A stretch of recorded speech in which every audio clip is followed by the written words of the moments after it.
మన సరిహద్దులకి ఇప్పటికే మనం S-400 డిప్లాయ్ చేసాం. రఫెల్స్ అన్నీ మన సరిహద్దుల్లోనే మోహరించి ఉన్నాయి. అట్లాగే కొత్తగా తీసుకొచ్చినటువంటి అన్నిటినీ కూడా అక్కడ మనం మోహరిస్తున్నాం.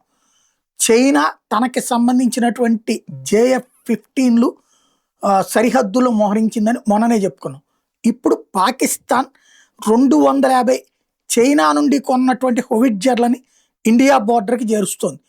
వాటి కెపాసిటీ 72 కిలోమీటర్ల దూరంలోని లక్ష్యాల్ని ధ్వంసం చేయగలిగేది.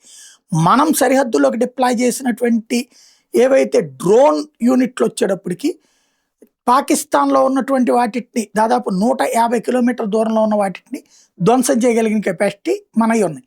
ఇవి సహజ సిద్ధమైనటువంటి డిప్లాయ్మెంటా, లేకపోతే చైనా వాడు చేయడం వల్ల మనం చేయడం వల్ల పాకిస్తాన్ చేస్తుందా, ఏమైనా ట్రయాంగులర్ ఇష్యూ నడుస్తుందా అన్నది మాత్రం స్పష్టత లేదు.